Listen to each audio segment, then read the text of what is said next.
Hello and welcome back to the Eagle-Gryphon Games vlog, and this week we'll focus on 5 card games.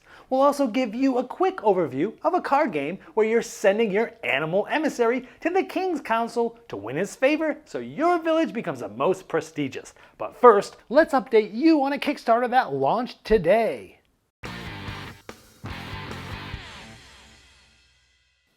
Today, we launched the Kickstarter campaign for The Mother Road Route 66, as well as America's Main Street. These two games are based upon Sid Sackson classics, Can't Stop, and The Great Races. The campaign includes additional games such as Sixes as well. Follow the link in the description below to reach the Kickstarter campaign page. This week's Focus on 5 category is quick playing card games. Here are 5 of our favorite card games from the Egg series of the Eagle-Gryphon catalog. Slough Off is an exact bidding game, but you predict your tricks by taking colored chips. For each trick that you win, you toss a chip back. If you take a trick in a color for which you didn't have a chip, then you must take a black chip that's worth -3 points. If you have any colored chips left at the end of the round, they're worth -2 points. If you have any white chips left at the end of the round, which are wild cards that you get when someone takes a colored chip away from you during bidding, they're worth -4 points. In Eggs and Empires, players use matching decks of Empire cards that contain adventurers numbered 1 through 10. Starting with a hand of 3 Empire cards, each turn all players select 1 card from their hand and then play them simultaneously in an attempt to collect egg cards. Typically, the player who played the highest Empire card chooses an egg first, then the player with the second highest Empire card, and so on until all the revealed eggs are collected, if possible. However, each Empire card has a unique power that can affect the order in which the eggs are selected. The powers interact in strategic and awesome ways so that every hand is exciting and fun. Chimera and More is composed of 2 games, one for 3 players and one for 5 players, with each game being similar to climbing and shedding based games like Teach You, The Great Dalmoody, Big 2, and Beat the Landlord. Chimera for 3 players is a game of 2 against 1.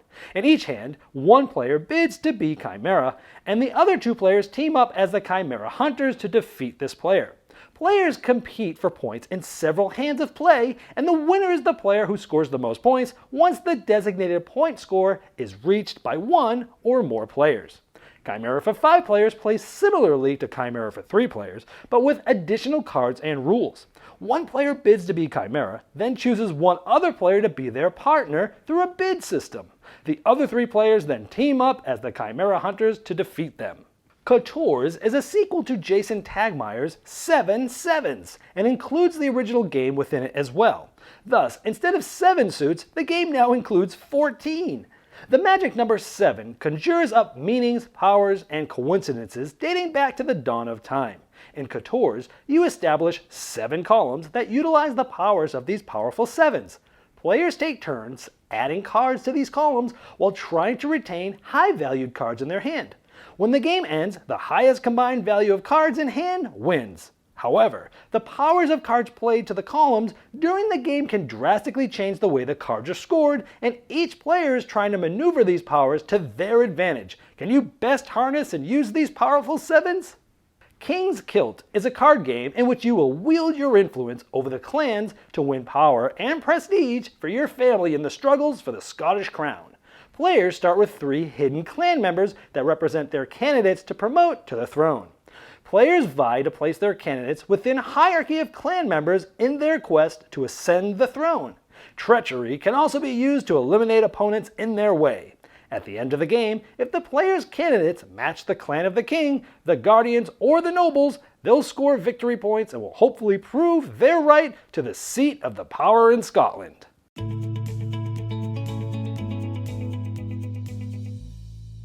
Harold is a card game where players are trying to have the most prestigious village. Over the course of the game, players will be adding to a general King's Council that all players will have access to. But they'll also be adding cards to their very own village. But where and when you play each of these cards has huge implications. Because each turn, one of the 4 cards in your hand will get played to the King's Council, influencing how many points each of these cards are worth in your village at the end of the game. And another card will be played in your village using its special ability, like for the goat, exchanging any card in any village with a card in the King's Council. For example, taking a lynx from another player's village and making it more powerful because you have a strategy to start building many lynx in your village and replacing it with the bear, which you don't have any of, so that's okay.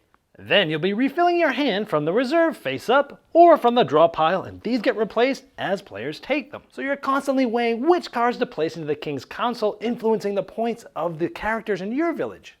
And also deciding which of the cards will go into your village, enacting the abilities, but also possibly getting bonus points at the end of the game.